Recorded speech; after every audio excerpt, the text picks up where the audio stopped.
사랑하는 이글스필드 가족 여러분, 주님께서 주신 좋은 날입니다. 2022년 5월 20일 금요일, 우리가 함께 나눌 하나님의 말씀은 구약 성경 사무엘상 9장 1절에서 14절까지의 말씀입니다. 제가 말씀을 읽겠습니다.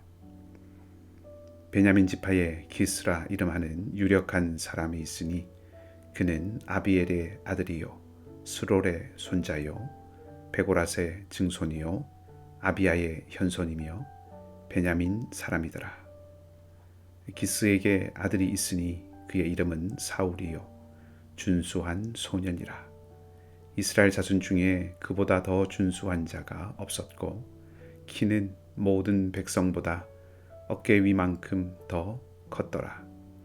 사울의 아버지 기스가 암나귀들을 잃고 그의 아들 사울에게 이르되 너는 일어나 한 사환을 데리고 가서 암나귀들을 찾으라 하매 그가 에브라임 산지와 살리사 땅으로 두루 다녀보았으나 찾지 못하고 사알림 땅으로 두루 다녀보았으나 그곳에는 없었고 베냐민 사람의 땅으로 두루 다녀보았으나 찾지 못하니라. 그들이 숲 땅에 이른 때에 사울이 함께 가던 사환에게 이르되 돌아가자. 내 아버지께서 암나귀 생각은 고사하고 우리를 위하여 걱정하실까 두려워하노라 하니 그가 대답하되 보소서 이 성읍에 하나님의 사람이 있는데 존경을 받는 사람이라. 그가 말한 것은 반드시 다 응하나니 그리로 가사이다. 그가 혹 우리가 갈 길을 가르쳐 줄까 하나이다 하는지라. 사울이 그의 사환에게 이르되 우리가 가면 그 사람에게 무엇을 드리겠느냐. 우리 주머니에 먹을 것이 다하였으니 하나님의 사람에게 드릴 예물이 없도다. 무엇이 있느냐 하니 사환이 사울에게 다시 대답하여 이르되 보소서 내 손에 은 한 세겔의 4분의 1이 있으니 하나님의 사람에게 드려 우리 길을 가르쳐 달라 하겠나이다 하더라. 옛적 이스라엘 사람이 하나님께 가서 물으려 하면 말하기를 선견자에게로 가자 하였으니 지금 선지자라 하는 자를 옛적에는 선견자라 일컬었더라. 사울이 그의 사환에게 이르되 네 말이 옳다. 가자 하고 그들이 하나님의 사람에 있는 성읍으로 가니라. 그들이 성읍을 향한 비탈길로 올라가다가 물길로 나오는 소녀들을 만나 그들에게 묻되 선견자가 여기 있느냐 하니 그들이 대답하여 이르되 있나이다. 보소서 그가 당신보다 앞서 갔으니 빨리 가소서. 백성이 오늘 산당에서 제사를 드리므로 그가 오늘 성읍에 들어오셨나이다. 당신들이 성읍으로 들어가면 그가 먹으러 산당에 올라가기 전에 곧 만나리이다. 그가 오기 전에는 백성이 먹지 아니하나니 이는 그가 제물을 축사한 후에야 청함을 받은 자가 먹음이니이다. 그러므로 지금 올라가소서. 곧 그를 만나리이다 하는지라. 그들이 성읍으로 올라가서 그리로 들어갈 때에 사무엘이 마침 산당으로 올라가려고 마주 나오더라. 아멘. 오늘 본문은 이스라엘의 첫 번째 왕인 사울의 등장을 다루고 있습니다. 우리가 사무엘상을 처음 시작할 때 엘가나에 대해서 알려줄 때 그 가문에 대한 이야기가 나왔던 것처럼 사울에 대해서도 가문의 이야기가 나옵니다. 사울은 베냐민 지파의 유력한 사람이었던 기스의 아들이었고 그에 대한 족보는 엘가나를 소개할 때처럼 고조부까지 등장합니다. 명망 있는 가문이라는 것을 생각해 보게 합니다. 이 명망 있는 가문에 속한 사울 개인에 대한 묘사는 2절에 나오는데 사무엘서의 기록자는 사울이 준수했다고 말합니다. 그리고 키가 다른 사람들보다 컸다고 언급합니다. 외적인 모습을 보았을 때 사울은 유력한 집안이라는 배경과 더불어 다른 사람들을 압도하는 외모를 가졌습니다. 말 그대로 지도자처럼 보입니다. 그런데 한 사건이 일어납니다. 사울 집안 소유의 암나귀들이 없어진 것입니다. 사울의 아버지는 사울에게 암나귀를 찾아오라고 하지요. 사울은 길을 떠납니다. 에브라임 산지와 베냐민 온 땅을 두루 다니지만 찾지 못합니다. 이리저리 두루다니지만 나귀를 찾지 못합니다. 여기저기 가보지만 사울은 계속 실패합니다. 그러다가 숲 땅에 도착합니다. 그런데 아마 이때는 시간이 꽤 많이 흐른 후였던 것 같습니다. 사울은 사환에게 집으로 돌아가자고 합니다. 암나귀를 찾는 것은 고사하고 아들을 잃었다고 아버지가 생각할까 염려하는 마음 때문이었습니다. 유력한 집안에 준수한 청년 사울이 맡겨진 나귀를 찾는 일을 잘 해내지 못했다는 것, 아니 오히려 아버지의 염려의 대상이 되었다는 것을 생각하게 합니다. 그때 사울의 사환이 하나님의 사람이 이 성읍에 있으니 그에게 도움을 청하자고 이야기합니다. 사울은 하나님의 사람에게 드릴 예물이 있는지를 확인하고 사환과 함께 하나님의 사람이 있는 성읍으로 갑니다. 거기서 사울이 물 기르러 나오는 소녀들을 만나지요. 그래서 그들에게 선견자가 어디 있는지를 묻습니다. 물 기르러 나왔던 소녀들은 사울에게 사무엘이 어디 있는지를 알려줍니다. 사울은 사환과 함께 성읍으로 올라갑니다. 그리고 마침 그때 사무엘이 나옵니다. 자, 이들이 어떻게 만나고 무슨 일이 일어나는지는 내일 본문에 이어집니다. 이스라엘 초대 왕이 될 사울의 등장 이야기 속에 이미 복선처럼 여러 가지가 암시되어 있는 것을 볼 수 있습니다. 방금 말씀드린 오늘 본문의 이야기를 아주 단순하게 이렇게 정리해 볼 수 있습니다. 첫째, 유력한 집안의 준수한 아들의 등장.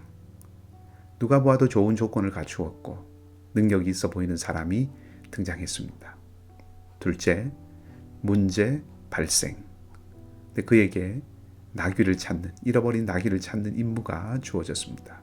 문제가 생겼고 그것을 해결하는 책무가 주어졌습니다. 준수한 이 아들은 그 일을 맡습니다. 사울이 문제를 해결하기 위해서 이곳저곳을 다닙니다. 셋째, 위기. 근데 사울은 나귀를 찾지 못합니다. 오히려 문제를 해결하기 위해서 나선 사울이 그 집안의 걱정거리가 됩니다. 스스로의 능력으로는 실패하고 오히려 아들을 염려하게 만드는 더 큰 문제를 야기합니다. 넷째, 외부적인 도움의 필요. 사울에게는 도움이 필요했습니다. 그리고 그 도움은 이제 살펴보겠지만 하나님의 사람으로부터, 하나님으로부터 옵니다. 자, 도식화 시켜보면 준수한 사람의 등장, 문제 발생, 더 큰 위기, 절대적인 도움의 필요. 자, 이것이 오늘 본문을 구성하고 있는, 오늘 본문의 이야기를 구성하고 있는 뼈대입니다. 사울이 준수하고 능력이 출중해 보이지만 실상 하나님의 도움이 없이는 아무것도 할 수 없는 존재라는 것을 은연중에 말해줍니다.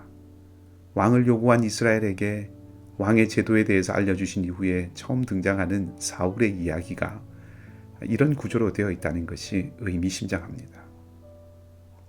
오늘 이야기는 사람들이 보기에 탁월하고 준수하다고 해도 하나님의 도우심이 없이는 제대로 책임을 감당할 수도 문제를 해결할 수도 없다는 것을 생각하게 합니다. 왕에 대해서도 다른 어떤 권위자에 대해서도 다 적용될 수 있는 것이죠. 스스로 교만하지 말고 하나님 앞에서 겸손을 잃지 않아야 한다는 것을 강력하게 가르치고 있습니다. 또 한 가지 눈에 띄는 것, 눈여겨볼 만한 것은 외적인 조건의 화려함과는 달리 사울의 무기력함과 극히 대조가 되는 이 사무엘의 강력한 권위입니다. 본문에 아직 사무엘이 등장하지는 않습니다. 그러나 사환이 하나님의 사람을 생각해낸 것, 그리고 소녀들이 사무엘에 대해서 묘사하고 있는 이야기, 이런 장면들을 가만히 보면 사무엘은 강력한 영적인 권위를 가진 사람으로 등장합니다. 소녀들의 이야기만 정리해 보아도 사무엘은 첫째, 산당에 올라가서 제사를 집전하는 제사장입니다. 둘째, 백성들은 그가 오기 전에는 먹지 않을 만큼 그의 권위가 공인된 사람입니다. 사람들은 그가 재물을 축사한 후에야 먹을 수 있습니다. 셋째, 그는 자신을 찾는 사람을 환영하고 만나주는 사람입니다. 사환의 이야기를 조금 덧붙인다면 그는 그가 한 말을 반드시 이루는 사람이기도 합니다. 자, 본문의 이야기를 드라마로 한번 생각해 본다면 사울은 외적으로는 화려하고 또 조건이 좋지만 다소 무능력하고 또 수동적이고 준비가 덜 된 그런 인물 같은 캐릭터인데 사무엘은 등장하지는 않지만 이미 그 존재가 주는 권위가 압도적인 캐릭터입니다. 그러니까 사무엘로 대변되는 하나님의 능력과 위엄 그리고 인간 왕으로 세워질 사울의 모습을 대조해서 생각해 보게 합니다. 그리고 사무엘이 자신에게 찾아오는 사람을 만나 주듯이 하나님께서도 자신을 찾는 이들을 만나시고 그에게 능력을 베푸신다는 것도 생각해 보게 되죠.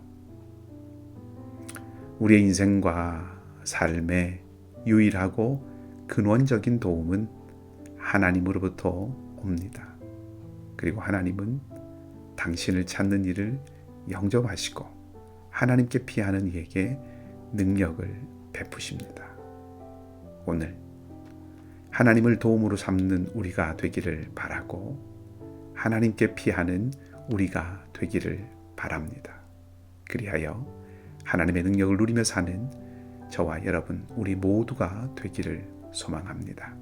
주님의 은혜가 여러분 모두에게 넘치시기를 축복합니다. 함께 기도하겠습니다. 하나님, 사울은 준수해 보였지만 그리고 책임을 감당하겠다고 나섰지만 책임을 다하기는커녕 도리어 아버지의 걱정이 될까 염려해야 하는 자리에 서게 되었습니다. 그리고 자신이 감당할 수 있을 것이라고 생각했던 문제를 해결하기 위해서 사무엘을 의지해야 했습니다. 사울의 미래를 암시하는 것 같은 이야기 속에서 왕과 권위자, 스스로 해결할 수 있는 능력자라고 생각하며 사는 우리의 모습을 엿보게 됩니다.